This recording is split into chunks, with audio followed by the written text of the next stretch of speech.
So why aren't we doing more in terms of like what the Castons are doing in terms of improving energy efficiency, especially in places like the Rust Belt? Well, I'm only going to answer this question if Becky follows up, because I know she has a really different perspective on this than I do. There's very strong incentives for energy efficiency, and there are perverse market consequences that prevent that from going forward. Oftentimes, these require a big capital investment up front, and it takes you X number of years to make your money back. And if you don't make your money back, you don't make that choice. Even when you change that incentive structure, people are like, it's a huge hassle to do these things. One of the things that they pointed to is they said, well, we need to actually start positioning power plants near places where people can use the heat, and therefore we can get combined heat and power, which is a great thing to do. But it's not like that's a trivial undertaking. It's expensive, there's zoning problems, it's difficult, it takes time, and you know, that is an issue as well. But right now, every year, the economy gets 1.4% better at this. We have 1.4% efficiency improvement every year. In China, they're actually on a 3% curve. They started worse, but they're doing a lot better. But that's the part that happens naturally. Getting it to go faster than that costs money and is hard. And you have to be very clever about how you break the barriers to that in order to get there. So what's your solution? First of all, I have kind of given up on the bottoms-up approach. I've talked to too many people are just stupid. And Okay. and let me give you an example of this. There's an executive with a power company I work with who somehow a telephone call got through his security perimeter, and some angry person called him on the phone. He said, "When will your power company stop shoving electricity into my wall? When I bought my house, it had all the electricity I needed." Okay? What, you can't explain how CO2 collects infrared radiation and therefore just move back to the Earth. It's like it's a lost discussion. There's a handful of people who make decisions, as there are in China, and that's a good place to start. But I think that the solutions end up being, get over the fact that this is going to be cheap. The renewable solutions cost money too. Nuclear costs money too. It's all going to cost more money. Cleaning up your room costs more. So we should be spending a whole lot more than we're spending. But it really does have to be a full piece, because we actually don't know what's going to work yet. We really don't. The only technologies we have scaled up are the ugly ones that we see. We've scaled up gas, oil, and coal, and nuclear. We've scaled those up and we go, oh, there's all these problems with them. The last time we tried this, we tried to scale up ethanol. It was pretty much a disaster. We tripled the world food price, and we increased carbon dioxide emissions. And we went, well, that wasn't quite what we were trying to do. There's those kinds of scale effects are embedded in a lot of this discussion, except for efficiency. In efficiency, you don't have those scale effects, but what you do have is a question of how, at what point one efficiency gain starts stealing from another possible efficiency gain, and you do become asymptotic at some point. So the solution space that I end up with is, we just got to try a whole lot harder. I want to address a little bit about what you said around we need to try harder, because I think that's very true. Where we differ is that I actually fundamentally, and this is a political question as opposed to a technical question, but I fundamentally believe that a bottom-up approach is what we need to do, and that partly that's because we need to try harder. And a few people in a room in Washington, D.C. making decisions has really gotten us to where we are right now, which is a whole lot of nowhere, to be honest. And where we're actually seeing the brightest sparks is in communities that are actually taking matters into their own hands and saying, we don't want a coal plant, we want to figure out how to meet our energy needs with alternative means, and we want to make money, and how do we do this? And they go out and make the solutions for themselves. And I totally hear the fact that that's, the scaling up of that is scary and worrying, and good Lord, how are we ever going to do it? And people aren't all experts. But to be quite honest, I have a lot more faith in that, in microenergy, than I do in continuing to push for the centralized model that I don't think is fundamentally going to be able to be as efficient and get us where we need to go in terms of carbon reduction. And I wanted to ask you just what your honest assessment is in terms of what the potential for CCS is in the US. Like, what would it take, or what do you see as, what's your vision of where you would like to see CCS go in terms of what the coal sector would look like in 50 years' time? Because I'm not sure that I don't actually know the answer to that. Okay, so what I think is both likely and possible, two good bounding parameters. I see that CCS can maybe get us 15% of the problem in the US. That's the biggest that we can hope for out of it. But it's a good 15%, and we should go for it. I think that we technically can retrofit half the plants in the country. We can credibly retrofit about a third of them. But that's some 6 or to a year. Again, that's worth going after. I think we are going to see places where we know the sequestration resource is good, like Illinois, and those are going to become basically industrial magnets like any other natural resource is. Like fresh water or gold is a natural resource. The ability to store CO2 is a natural resource, and we're going to see sort of projects and industries that require, sort of the heavy use of fossil fuels sort of migrating into that space. I think we'll see the first big projects up and running by 2016, 2017. There's 10 of them on the blocks. The financing for half of those is going to fall through, but the other half is going to continue.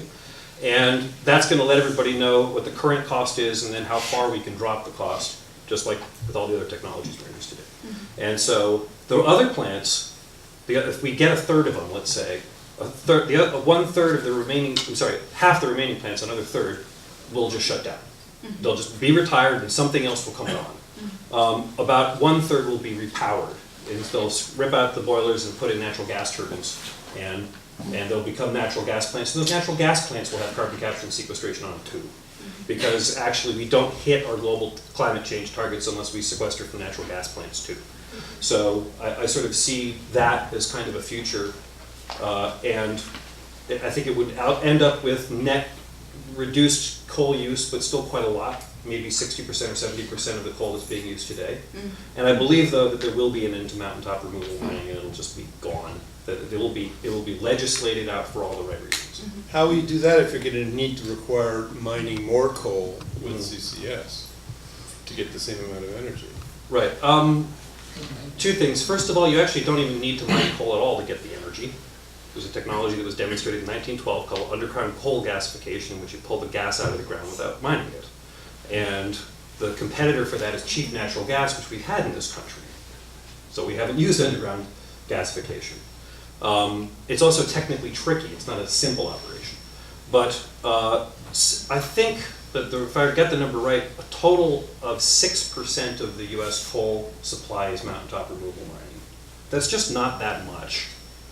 And I don't see that as sort of an enterprise threat. Mountaintop removal mining doesn't in fact doom the entire coal industry, and it would prevent the worst environmental problems.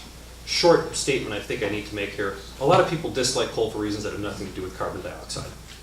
They have to do with water use and ash, pollutants and all kinds of other things. And those are also real problems. Fundamentally, we actually know what it costs to fix those too. And we do need to find a way to internalize these externalities. And I think a way to break the political impasse is actually a different top-down approach. A lot of the top-down approaches we've tried have been eat your peas kind of stuff. You must do this technology that we like, or you must wear cardigan sweaters and use less heat. I would like to see things like a zero carbon portfolio standard, or a total emission standard like SB 1368. And SB 1368 here in California is actually an excellent example of a top-down approach that worked. They said you can't sell into the grid if you emit more than 1,100 pounds per megawatt hour, period. And that was done by 3 people in the back room. And they snuck it under the radar because people don't understand the energy system. And suddenly, all of the current coal contracts for coal by wire to California, once they're grandfathered, they're done. Those contracts will expire, you won't be able to re-up them, and the 20% of energy that's coal by wire to California now will be done. And that is truly a level playing field. If you're tall enough to go on this ride, you can sell power into California, and if you're not, you're not. And I think that is far away from a carbon tax, a carbon price, a cap and trade. It's a different mechanism that is truly ecumenical, and I think that those solutions are worth investigating. So just to follow on that a little bit, and one thing I would say is I am one of those people who dislikes coal for many more reasons than just CO2. And I would just want to bring in the spirit of a woman who actually was a good friend and a real ally called Judy Bonds, who was fighting mountaintop removal for her whole life, I would say, who lived in Appalachia, who just died this week of cancer. Oh, yeah. And one of the things that she said, she was an incredible activist. I don't know if you ever met her. I'm sure that you did, Peter. Incredible activist, and one of the things that she said, and my colleague Scott, who's here, reminded me of this, was that the only clean coal was the coal that was in the ground. And she said, if you want to, that's what Maria said on the film too, is if you want to see, if you want to talk to me about clean coal, come look at my backyard. And so I do think that's a really important piece, and to me that's internalizing those externalities is a whole lot more complicated than just, it's not a technical fix a lot of the time. Some of it is, but then a lot of it is, how do we value our mountains? How do we value our rivers? How do we deal with the fact that carbon capture and sequestration uses a lot more water than traditional coal burning, and coal burning already is the largest single use of fresh water in the United States. Let me get back to that later. Okay, you can get back to that later. And so I think that there's that whole piece around, I don't think we want to minimize the impacts, the global impacts of coal extraction, because climate change is one way that we are going to be dramatically changing our landscape of this planet and species loss and everything else. And digging up the entire surface of the earth is another way that we're dramatically changing it. And I think we need to think carefully about what can we do that avoids those worst impacts. And from everything I understand, we have all the technologies we need to meet our energy needs, our reduced energy needs based on eating some peas and wearing cardigans, by actually investing fully in energy and renewable energy efficiency and renewable energy. And I don't, and when you were just talking about the CCS opportunities, and it's interesting to hear those numbers, my understanding too is that all of what you're talking about is going to cost considerably more than coal costs now, and one of the reasons why coal is such an efficient form of energy is because it's so bloody cheap. Pardon my French, but I do think that I think that's an important thing to address too. I mean, if we're going to be spending dollar for dollar, surely we want to be spending our dollars on the most cost-effective measures. And when I hear talks about these big projects and retrofitting half the plants in the country, to me that sounds like enormous dollar signs. And I wonder, isn't there a better way for us to pick up the money lying on the floor by investing in much cheaper alternatives? Right. I mean, until carbon dioxide is priced, I think, about $40 a ton, it's not going to be, isn't it much more than that? Oh yeah. But again, most people just don't actually know what the real numbers are and in what markets. In Ohio and in Indiana, which are both 90% coal energy states, the dirty old plants basically generate power at about 2.5 cents a kilowatt hour. It's really cheap. The new solar plant, which American Electric Power built in the corner of northwestern Ohio, costs 23 cents a kilowatt hour. And if their plan to retrofit their Mountaineer plant in West Virginia is going to end up costing something on the order of 10 to 12 cents a kilowatt hour. So in that market, that solution's cheaper. In Ely, exactly the opposite. Building the new plant in Ely is be ridiculously expensive. When you look at that same market and you say, well, what are all their alternatives? The coal plant that Duke Energy is building right now, which is only 18% capture, got to be candid about that, that's going to be $5,000 per kilowatt to build. The same size nuclear plant would be $8,800 per kilowatt hour, and there is no opportunity for solar or wind in that part of the world because they don't have the solar and wind resources. So it ends up honestly being what can you do where and how. And there's unquestionably parts of the country where building a coal plant with CCS doesn't make sense. But there's other places where it's going to actually be cheaper than the alternative solutions. So can we cut a deal that that we don't build any new coal unless it can capture 100% of its carbon emissions? Right. So that would require, the only technology that actually captures 100% is oxyfire. So that means that you burn the coal in an environment that's pure oxygen. C plus O2 equals CO2. And all the other technologies are basically separation technologies. And the costs, once you get past about 90% for separation technologies, start getting really prohibitive. So I would say, if you could say 90% of the carbon, get us to an emissions level of Kenya or something like that, which is 96. That's, sort of in bounds. That's good enough to build another one then. So I would say that, and the people who are building these plants right now, they like to have a little cushion below them. They like to say, well, 85% is okay. Like, I know I can do 85, I can probably do 87, but don't make me do 90. There's other people who are like, I can do 90. And we'll see where we go. But I think actually that kind of a ban, we should not build any new plants without CCS, is actually coming our way. And it's already happened actually in parts of Europe. And I expect in the 15th 5-year plan in China, it will be there too. At some point, they'll say no new coal plants without CCS. And you should be, in the nearest term, shooting for a 50 or 60% capture, but ultimately, yeah, you want the 90% capture limit or else it's not worth the time. But none of it happens until we have a price on carbon, a penalty for emitting carbon dioxide. Not true. A penalty, yes. Price, not necessary.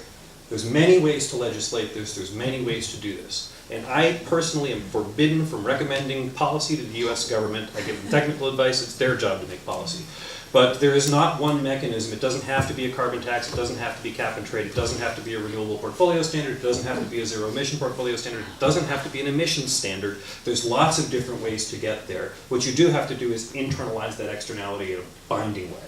And, you know, not cheap, not easy, but it's what you got to do. And I think arguably when you have to internalize the other externalities as well, then that stops the price considerably. It ups the price some. The land use issues are cheaper than a lot of people expect. They don't spend the money on it because Massey's the kind of company it is, but it's actually the land use issues are not that expensive. The criteria pollutants, most of them are taken care of in the carbon capture and sequestration process. You've already paid for them, and that's part of the rolled-in price. So I don't want to go down this rabbit hole. There's a lot of other things to talk about. But let's just, one more thing is, I want you to address the water issue, because water is where the rubber meets the road in terms of climate change. It's where we're all going to feel the effects. And coal indisputably uses so much water, with CCS even more. You're going to say something about that. So there's two technologies that actually end up being using less water in the CCS world. One of them is the technology I was talking about before, underground coal gasification. That uses 1/4 of the water of a conventional coal plant. And if you do the carbon capture and sequestration, net, it uses half the water of a conventional coal plant. So actually, there are opportunities for new coal construction that actually would reduce in a lower water bill, and you could repower existing plants using less water with the same technology. Something else that we've learned, and we're just beginning the pilot phase now, when you're injecting CO2 underground, you can actually drill a well over here and produce the salt water, the brines. The pressure gradient between these two is actually enough to drive a reverse osmosis process. And you can actually offset about half the water needs of an integrated plant that way. So with CCS, you could actually drop the total water budget of a coal plant. The first pilot, we're going to be doing that probably in about 2 years in Wyoming, and we're hoping to get a contract to do it in China faster than that. We'll see where we end up. But it's not actually all bad news.